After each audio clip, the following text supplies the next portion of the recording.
इंसान को बचाने, पापों से छुड़ाने, मृतकों को जिलाने मेरा मसीह आया। अपनी जिंदगी में हम में से हर एक अंधकार के काल से, निराशा के समय से, पराजय के समय से होकर के गुजरता है।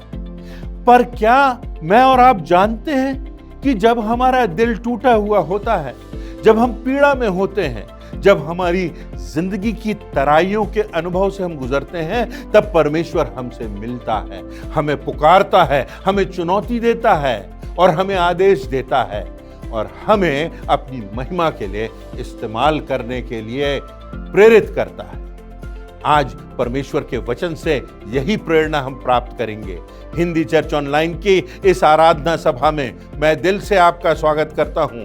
आपको धन्यवाद देता हूं कि हम सब इस आराधना में एक दूसरे के साथ और इससे भी बढ़कर परमेश्वर के साथ जुड़े हुए हैं, उसकी आराधना करने, उसकी उपासना करने, उसके गीतों को गाने, अपने हृदय की भेंट चढ़ाने और उसके साथ साथ उसके प्रेम को स्मरण करने, उसके बलिदान को स्मरण करने और उस विजय को स्मरण करने जो परमेश्वर के द्वारा प्रभु यीशु मसीह में होकर के हमें अनंत जीवन प्राप्त करने के लिए आगे बढ़ाती है। आइए हम इस आराधना में आगे बढ़ें।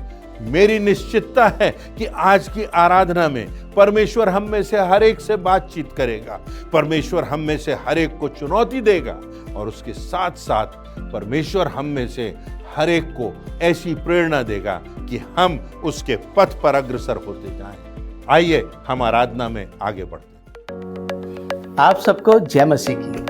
आज की हिंदी चर्च ऑनलाइन आराधना में आप सभी का स्वागत है। आइए हम परमेश्वर की आशीष, उसकी उपस्थिति आज की आराधना में मांगे। हम प्रार्थना करेंगे। हमारे जीवते अनुग्रहकारी प्रेमी दयालु पिता परमेश्वर, बड़े आदर और विश्वास के साथ तेरे पवित्र चरणों में आते हैं।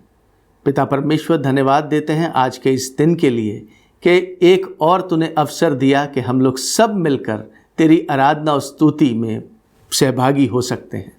पिता परमेश्वर, प्रार्थना विनती करते हैं आज के वक्ता के लिए। पिता परमेश्वर, जो भी वचन आज बोया जाए, होने दे पिता परमेश्वर वो बीज, वचन का बीज फलवंत हो सके। और होने दे पिता परमेश्वर, जो हम आराधना में गीत गाते हैं, प्रभु भोज में शामिल होते हैं, तेरी बड़ी दया, तेरा अनुग्रह हमारी पूरी आराधना पर बना रहे। पिता परमेश्वर, संपूर्ण आराधना को तेरे पवित्र पवित्र पवित्र हाथों में सौंपते हैं। हमारे जीवते उद्धारकर्ता प्रभु यीशु मसीह के नाम से मांगते हैं, तू सुन और ग्रहण कर। आमीन। हे सारी पृथ्वी के लोगों, यहोवा का जय जयकार करो, आनंद से यहोवा की आराधना करो, जय जयकार के साथ उसके सन्मुख आओ। निश्चय जानो कि यहोवा ही परमेश्वर है, उसी ने हमको बनाया है और हम उसी के हैं। हम उसकी प्रजा और उसकी चराई की भेड़ें हैं। उसके फाटकों से धन्यवाद और उसके आंगनों में स्तुति करते हुए प्रवेश करो। उसका धन्यवाद करो और उसके नाम को धन्य कहो, क्योंकि यहोवा भला है, उसकी करुणा सदा के लिए और उसकी सच्चाई पीढ़ी से पीढ़ी तक बनी रहती है। हमारा परमेश्वर महिमा और स्तुति के योग्य है। बड़े उत्साह के साथ परमेश्वर के आदर में, महिमा में हम उसके कुछ गीत और कोरस गाएंगे।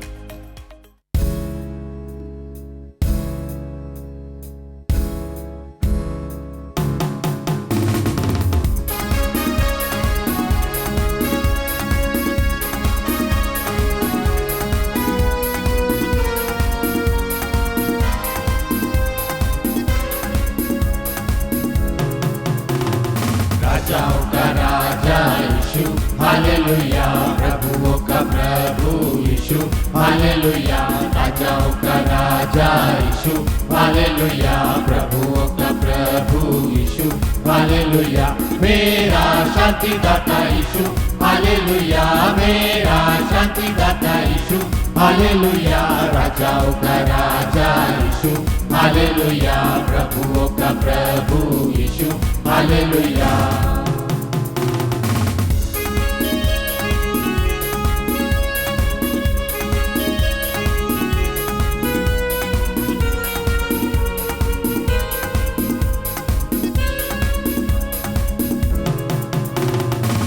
उसने हमको बनाया, पापों से भी बचाया।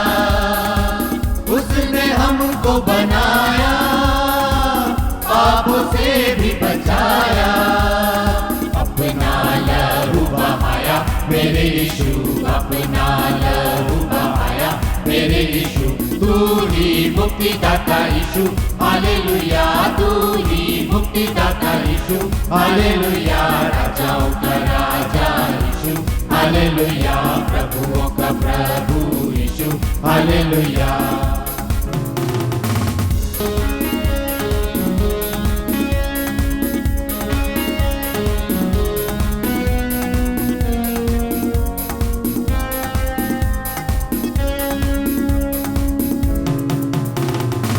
सूरज चांद सितारे, आसमां के नजारे, सूरज चांद सितारे, आसमां के नजारे, सब कुछ तूने बनाया मेरे यीशु, सब कुछ तूने बनाया मेरे यीशु। तू ही सृष्टि करता यीशु, हालेलुया, तू ही सृष्टि करता यीशु, हालेलुया, राजाओं का राजा यीशु, हालेलुया, प्रभुओं का प्रभु यीशु, हालेलुया।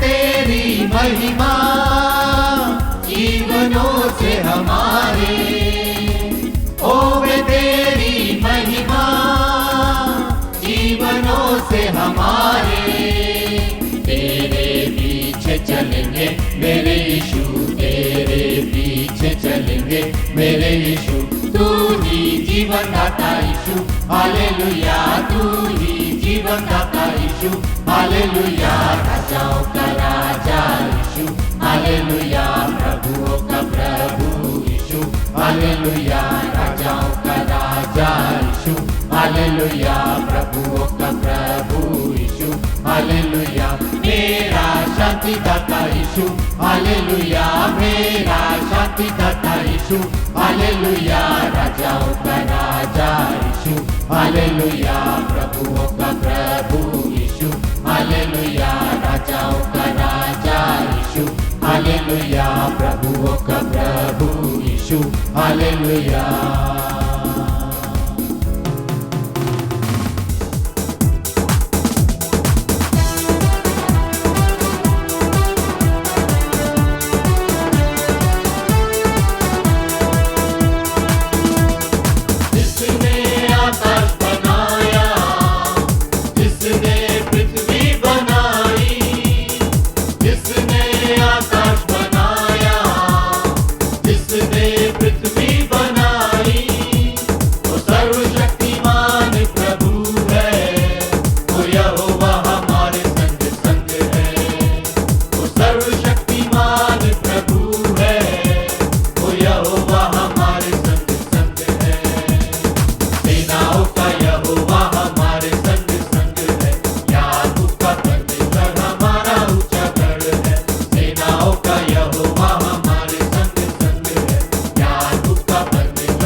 यहोवा का है मानकर उसे आदेशों पर चल, केवल वचन की राह पर होगा जीवन सफल।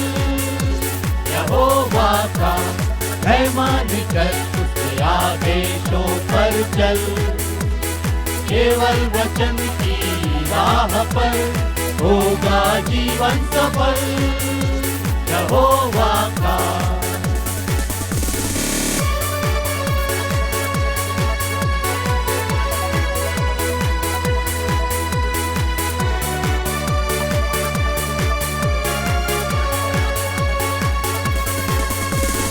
उपकार उसने किया, आधार हमको दिया। उपकार उसने किया, आधार हमको दिया। उसकी ही राह सही, उसका वचन है अटल। उसकी ही राह सही, उसका वचन है अटल। यहोवा का है मानकर उसके आदेशों पर चल, केवल वचन की राह पर होगा जीवन सफल। यहोवा का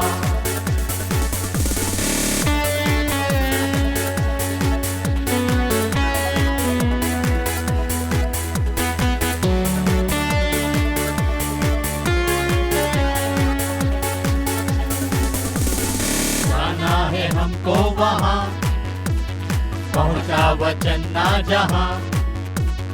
जाना है हमको वहाँ, पहुँचा वचन ना जहाँ। राहें हो चाहे कठिन, यीशु करेगा सफल। राहें हो चाहे कठिन, यीशु करेगा सफल। यहोवा का है मानकर उसके आदेशों पर चल, केवल वचन की राह पर होगा जीवन सफल। यहोवा का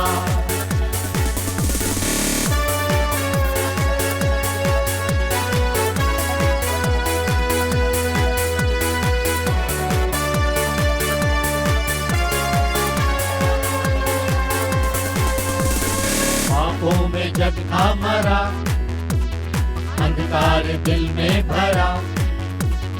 पापों में जग था मरा, अंधकार दिल में भरा।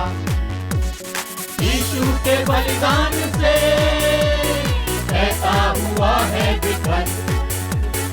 यीशु के बलिदान से ऐसा हुआ है विफल। यहोवा का है मानकर उसके आदेशों पर चल, केवल वचन की राह पर होगा जीवन सफल। यहोवा का है मानकर उसके आदेशों पर चल, केवल वचन की राह पर होगा जीवन सफल। यहोवा का, यहोवा का, यहोवा का। क्या हमें इस बात की निश्चितता है कि परमेश्वर के साथ कोई बात असंभव नहीं है? Nothing is impossible with God. यदि परमेश्वर हमारे साथ है तो जिंदगी की हर परिस्थिति का सामना हम कर सकते हैं। और यदि हम परमेश्वर पर विश्वास करते हैं, उसकी सामर्थ पर विश्वास करते हैं, तो हमें इस बात की भी निश्चितता होना चाहिए कि परमेश्वर के वचन में प्रतिज्ञा है कि परमेश्वर हमें किसी ऐसी परीक्षा में, ऐसी परेशानी में नहीं डालेगा, ऐसी विषमता में नहीं डालेगा जो हमारे सहने से बाहर हो, क्योंकि ये परमेश्वर ने प्रतिज्ञा की है। हमें इस बात की निश्चितता होना चाहिए कि हमारी निर्बलता में परमेश्वर की सामर्थ कार्य करती है। जब हम निर्बल होते हैं, जब हम अक्षम होते हैं, जब हमको लगता है कि हमारे सामने कोई बड़ा दायित्व है, परमेश्वर चाहता है कि हम कुछ करें, कहीं पर हम देखते हैं, कहीं हम पीड़ा देखते हैं, कहीं हम आंसू देखते हैं, कहीं हम गरीबी देखते हैं, कहीं हम त्रासदियों को देखते हैं और हम कुछ करना चाहते हैं और हमको लगता है कि हम तो बहुत छोटे हैं, हम तो बहुत अक्षम हैं। परंतु परमेश्वर के साथ सब कुछ संभव है। हमें इस बात पर निश्चितता से विश्वास करना है। इस बात को दर्शाने के लिए परमेश्वर के वचन में हम देखेंगे निर्गमन की पुस्तक में, जहां पर मूसा के जीवन का विवरण है। मूसा का जीवन बहुत प्रमुख रहा। मूसा का जीवन 120 वर्ष का था और परमेश्वर का वो महान सेवक माना जाता है। आज भी मूसा के जीवन से बहुत सी शिक्षाएं हमको मिलती हैं। निर्गमन की पुस्तक उसके 3 अध्याय की पहली से लेकर के 14वीं आयतों में वर्णन है कि मूसा अपनी जिंदगी के दूसरे भाग में था और इस भाग में जबकि एक अंधकार का समय था, एक कठिनाई का समय था, एक निराशा का समय था, मूसा छुपा हुआ था और लिखा हुआ है कि मूसा अपने ससुर की भेड़ और बकरियां चरा रहा था। इसके पहले मूसा राजभवन में था। मूसा का जीवन एक राजकुमार के समान बीता। अब दूसरा अध्याय प्रारंभ हो गया, परिस्थितियां बदली और मूसा को हम देखते हैं कि वो जंगल में अपने ससुर की भेड़ और बकरियों को चरा रहा है। किसी टीकाकार ने लिखा है कि जब मूसा पहले 40 वर्षों तक राजमहल में था तो मूसा को इस बात का एहसास था कि हाँ, उसकी कोई अहमियत है। ही वॉज समबडी, वो कुछ है, उसका नाम है, उसका प्रभाव है, उसकी शक्ति है, उसका बल है। और उसके बाद परिस्थितियां बदल जाती हैं और परिस्थितियां बदल जाती हैं और विषमताओं से होकर मूसा गुजरता है और तब वर्णन आता है कि मूसा छुपा हुआ है। मूसा बियाबान में है और अपने ससुर की भेड़ बकरियां चरा रहा है। और तब वो टीकाकार कहते हैं उस समय मूसा को एहसास हुआ कि मैं कुछ भी नहीं हूं। एक समय था जब मैं कुछ था, मेरी अहमियत थी, और अब मैं जीवन के दूसरे एक्सट्रीम पर पहुंच गया। अब मैं कुछ भी नहीं, आई एम नोबडी। और तब ऐसी परिस्थिति में, ऐसी शून्यता की परिस्थिति में, ऐसी वैक्यूम की परिस्थिति में, ऐसी निर्जनता की परिस्थिति में परमेश्वर उससे मिलता है, परमेश्वर उसे आवाज देता है, परमेश्वर उसे पुकारता है, परमेश्वर उससे एक महान कार्य करने को कहता है। हमारी जिंदगियों में जब हम निराशा में होते हैं, जब हम पीड़ा में होते हैं, जब हम अंधकार में होते हैं, जब हमारे दिल टूटे हुए होते हैं, उस समय परमेश्वर का हम एहसास कर सकते हैं। त्रासदियां जीवन में या तो हमको परमेश्वर से दूर ले जा सकती हैं या हमें परमेश्वर की निकटता में ला सकती हैं। और परमेश्वर वहां पर मूसा को पुकारता है।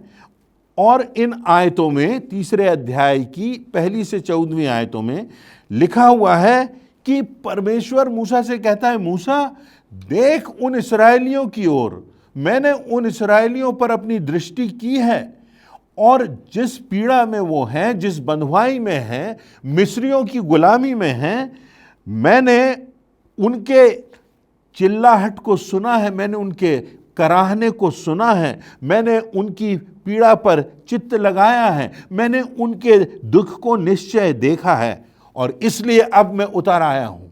और अब मैं तुझे आदेश देता हूं कि तू जा, फिरौन के पास जा और उन इस्राएलियों को, मेरी प्रजा के लोगों को उस परतंत्रता से छुड़ा। मूसा सोचता है कि ये क्या हो रहा है, मैं तो यहां बियाबान में हूं, मैं तो यहां पर एक बहुत सामान्य व्यक्ति हूं, मेरी कोई अहमियत नहीं, मेरा कोई नाम नहीं, मेरी कोई पहचान नहीं, और ऐसे में परमेश्वर मुझसे कहता है कि राजा के सामने जा और जाके उन लाखों लोगों को जो बंधुआई में है उनको छुड़ा और उस स्वतंत्रता संग्राम की अगुवाई कर। और तब मूसा बहाने बनाने लगता है। मूसा कहता है कि मैं कौन हूं, हु एम आई, मेरी क्या अहमियत है। और फिर मूसा कहता है कि जब लोग मुझसे पूछेंगे, राजा मुझसे पूछेगा कि तुझे किसने भेजा है, तो वो कैसे विश्वास करेंगे कि मुझे तूने ही भेजा है?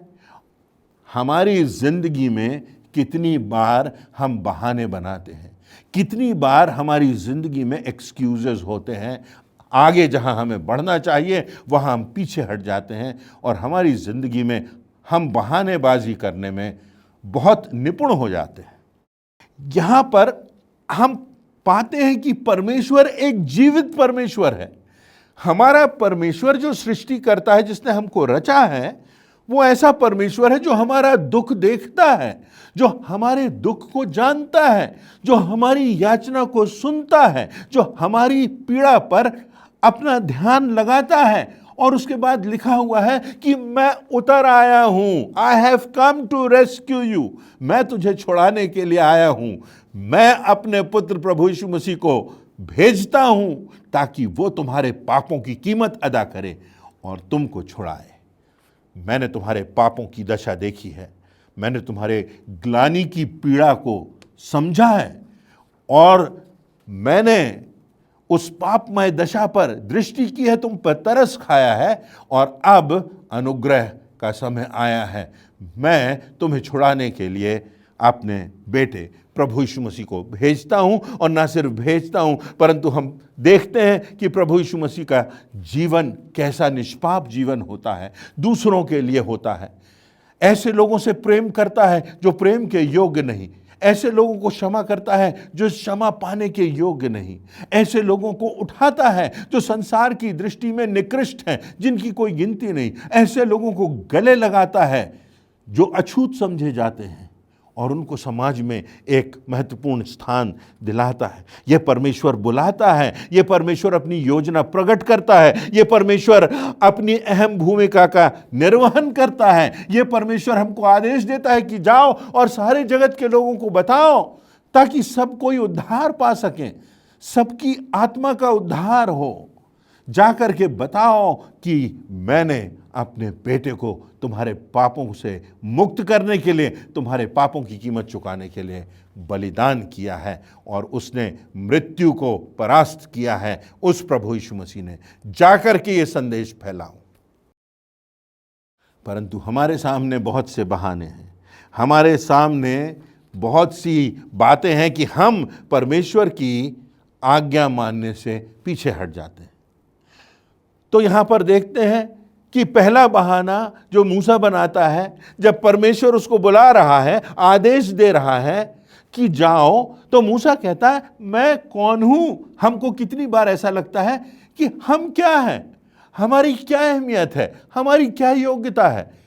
यहां तो बहुत बड़ा काम है, यहां तो इतने लोग हैं, यहां तो इतना अंधकार है, यहां तो इतने लोग हैं जो इस समस्या में, इस पीड़ा में, इस गलत संगति में, इन बुरी आदतों में जकड़े हुए हैं, पड़े हुए हैं, गिरे हुए हैं। मैं कौन हूं, हु एम आई।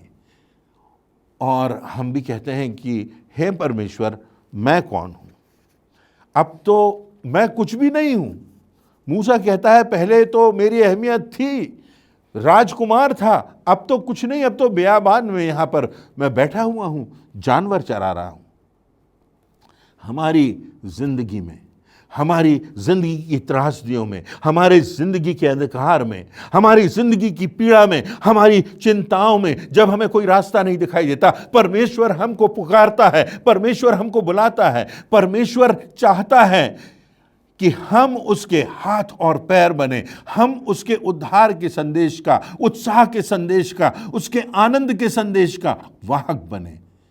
परंतु हम कहते हैं कि हम कौन हैं, हमारे पास क्या है, हम तो असहाय हैं, हम तो खाली हैं, हम तो टूटे हुए हैं।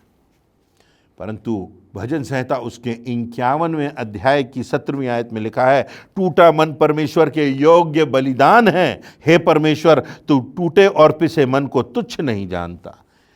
और भजन संहिता 34 उसकी 18वीं आयत में लिखा है, यहोवा टूटे मन वालों के समीप रहता है और पिसे हुओं का उद्धार करता है।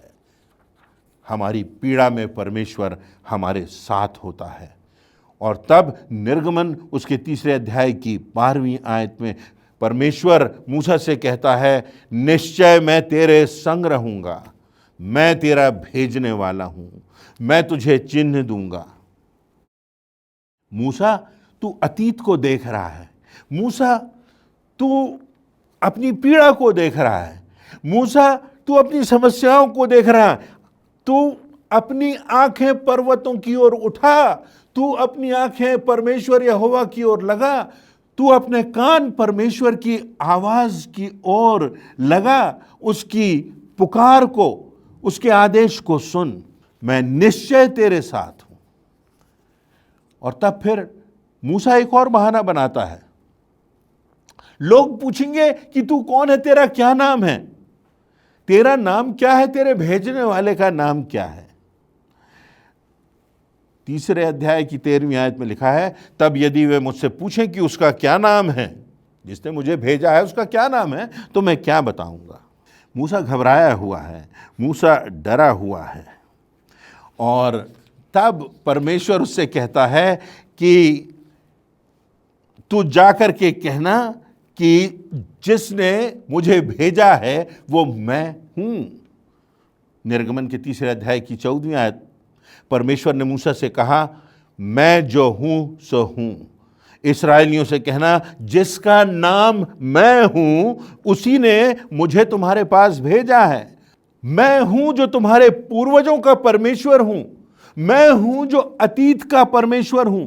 मैं हूं जिसने सृष्टि की सृजना की। मैं हूं जो वर्तमान का परमेश्वर हूं। मैं हूं जिसके नियंत्रण में सब कुछ है। मैं हूं जो तुम्हारे दुखों को देखता हूं। मैं हूं जो तुम्हें छुड़ाने के लिए इस धरती पर उतर आया हूं। मैं हूं, मेरे नियंत्रण में तुम्हारा भविष्य है, मेरे नियंत्रण में तुम्हारा वर्तमान है, और मैं तुम्हारे अतीत से तुम्हें मुक्त करा सकता हूं, क्षमा करा सकता हूं। मैं अतीत में हूं, मैं वर्तमान में हूं, मैं भविष्य में हूं। मेरा नाम जो है वो मैं हूं। जाकर के कहना कि जिसने मुझे भेजा है उसका नाम मैं हूं।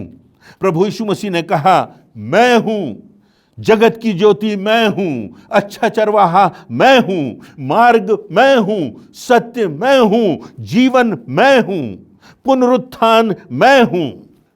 तुम मेरे चेले हो, तुम वो हो जो स्वर्गदूतों का न्याय करोगे। मैं हूं तुम्हारे साथ।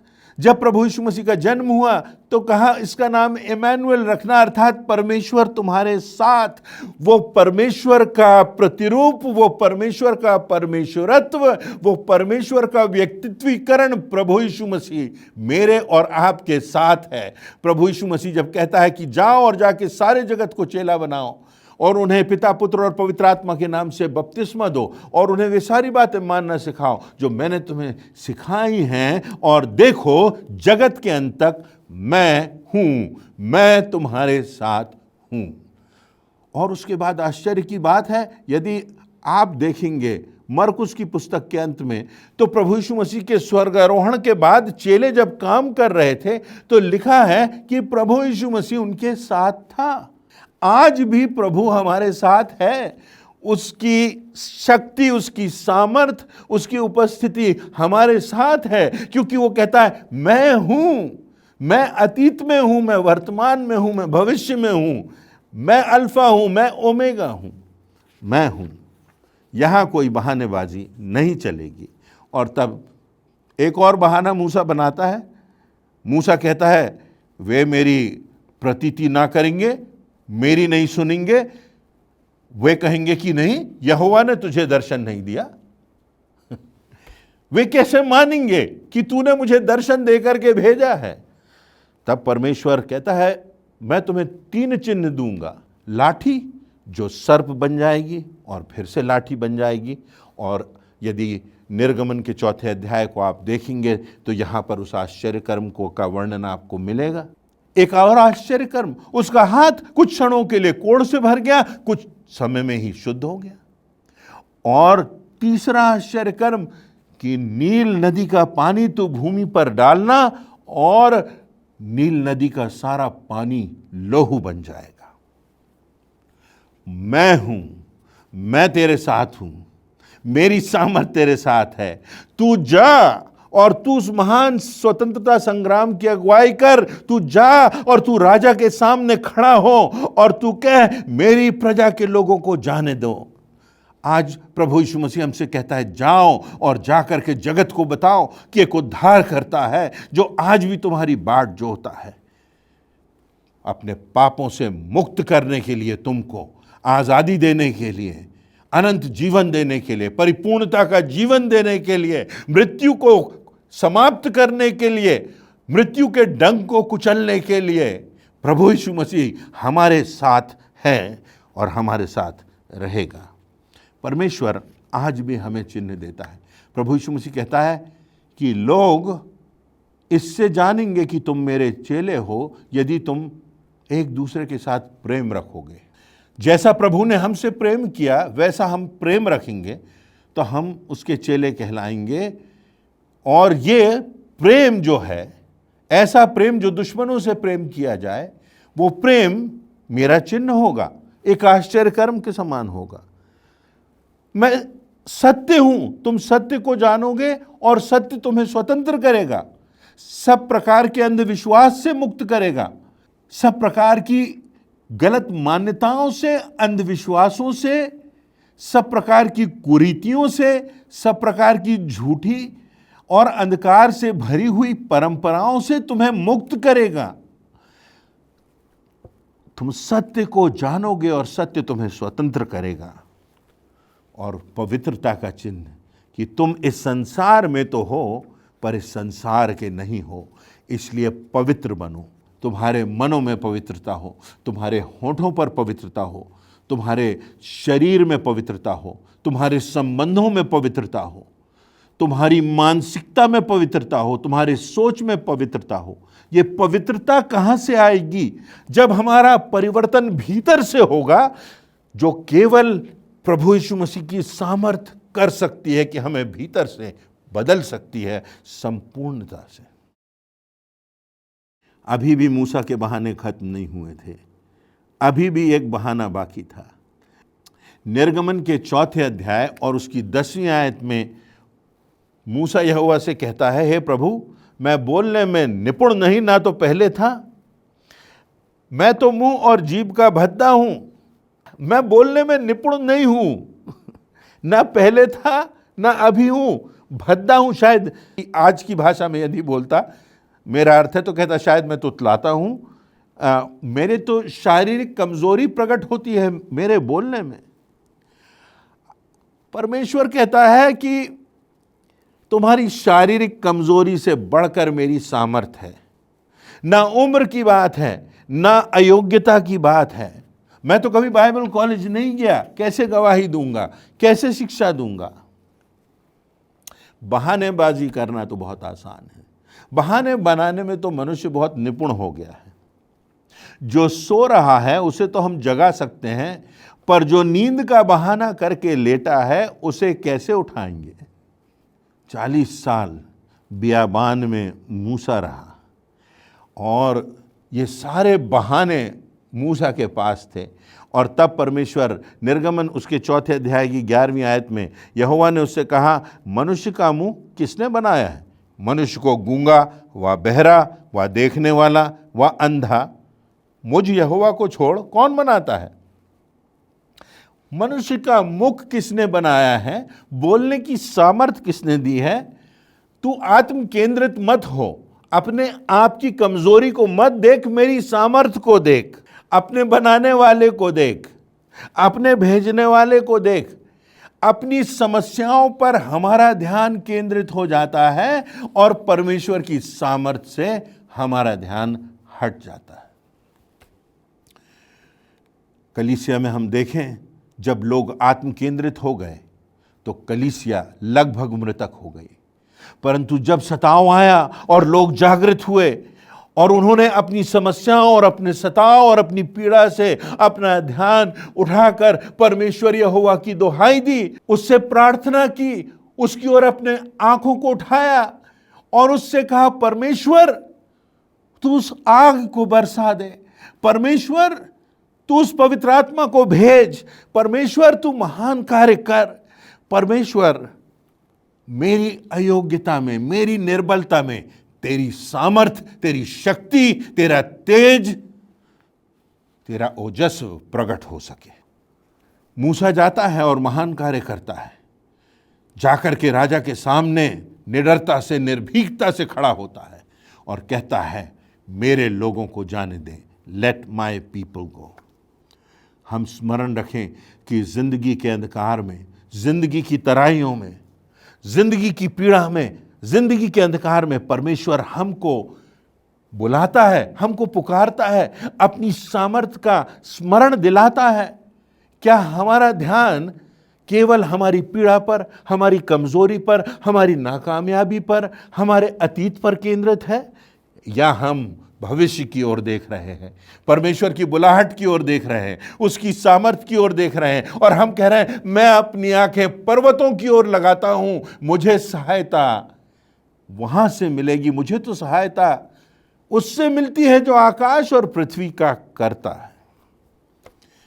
क्या हमारी दृष्टि उस संसार की ओर लगी है जो आने वाला है, जिस संसार में इस मृत्यु से होकर हम गुजरेंगे?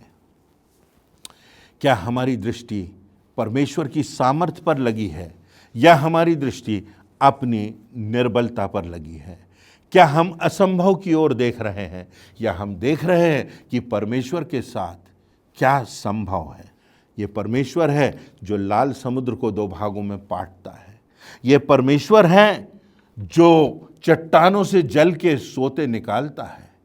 ये परमेश्वर है जो मरुस्थल की भूमि में बाहर ले आता है।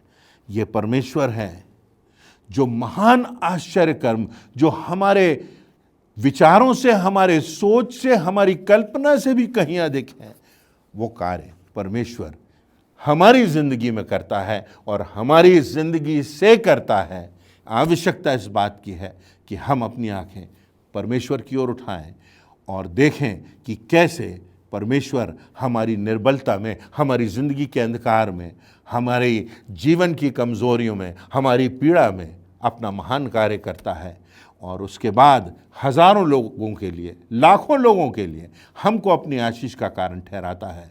यदि हम उसकी सामर्थ पर विश्वास करें, यदि हम उस प्रभु यीशु मसीह को जानें, यदि हम उस प्रभु यीशु मसीह के पुनरुत्थान की सामर्थ को अपनी जिंदगी में काम करने दें, तो हम एक नए उत्साह की, एक नई उमंग की, एक नए आनंद की, एक नए जीवन का एहसास करेंगे, अनुभव करेंगे, जो परमेश्वर के द्वारा हमारे लिए तैयार किया गया है, जो प्रभु यीशु मसीह में संभव है, जिसके लिए प्रभु यीशु मसीह आज भी अपनी बाहें पसारे हमें बुला रहा है, हमारी प्रतीक्षा कर रहा है। क्या हम परमेश्वर के रास्ते पर जाएंगे या अपनी दुर्बलता के, अपनी अक्षमता के, अपनी पराजय के ओर दृष्टिपात करेंगे, या हमारा ध्यान परमेश्वर की ओर लगेगा? यह हमारे चयन की बात है, यह हमारे निर्णय की बात है और हमारा निर्णय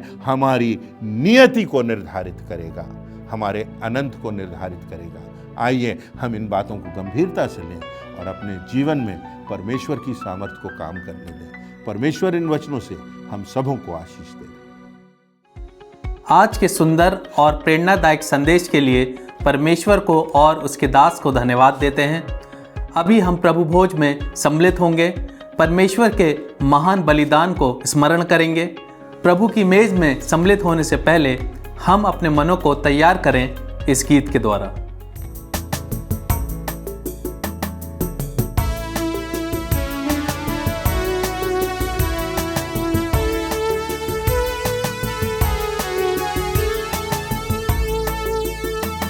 यीशु क्रूस पर मारा है, उसकी ही प्रशंसा हो, वो मेरा साथी हुआ है, उसकी ही प्रशंसा हो। है प्रभु यीशु दयावान और कैसा मीठा उसका नाम, वो मुझको देता जीवन दान, उसकी ही प्रशंसा हो। तू किया मेरा साथ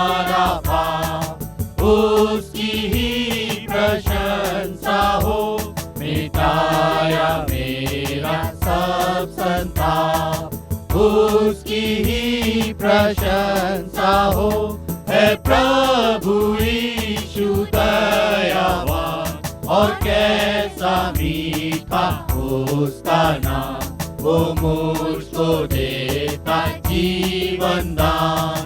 उसकी ही प्रशंसा हो, जब उसके पास मैं जाऊंगा, करूंगा मैं धन्यवाद, और यह सदा मैं गाऊंगा।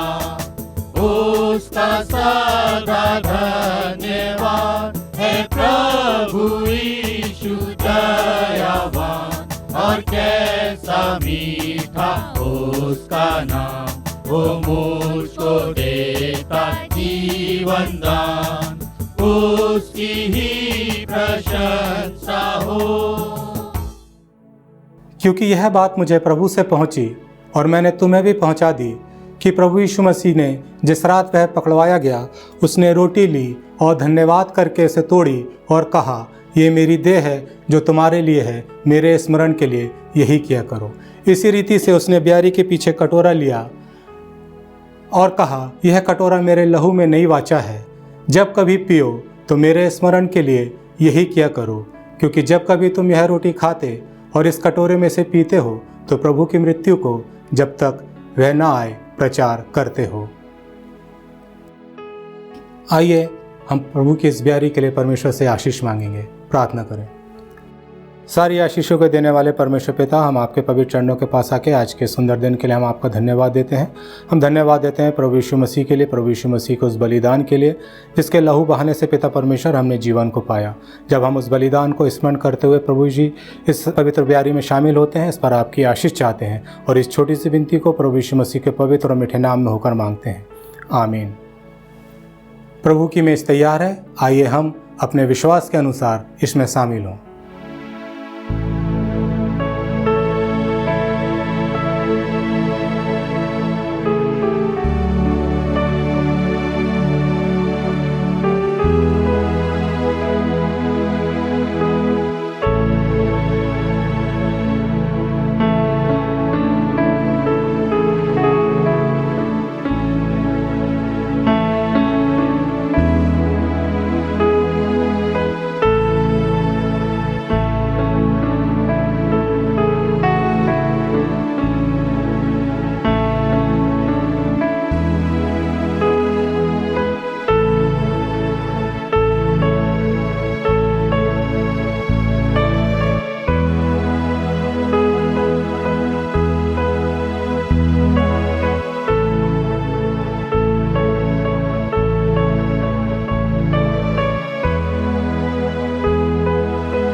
आइए हम अपने स्थानों पर खड़े हो जाएं। हम अंतिम प्रार्थना में जाएंगे। प्रार्थना के बाद प्रार्थना के रूप में कोरस गा लेंगे। उसके पश्चात परमेश्वर की आशीष ग्रहण करके आज की आराधना समाप्त करेंगे। आइए हम प्रार्थना करें। जीवित और सर्वशक्तिमान परमेश्वर पिता, हम तेरे पास आते हैं। आज की आराधना के लिए हम तेरा धन्यवाद देते हैं। तेरी मेज की संगति के लिए हम तेरा धन्यवाद देते हैं। सारी बातों के लिए तुझे धन्यवाद देते हुए प्रभु यीशु मसीह के नाम से मांगते हैं, आमीन। यीशु मसीह तेरे जैसा है कोई नहीं, तेरे चरणों में झुके आसमां और महिमा गाए ज़मीन। यीशु मसीह तेरे जैसा है कोई नहीं, तेरे चरणों में झुके आसमां और महिमा गाए ज़मीन।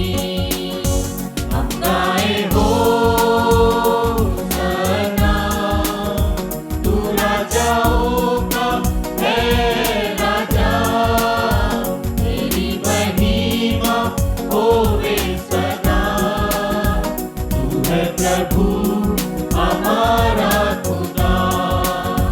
हम गाए हो सरना, तू राजाओं का है राजा।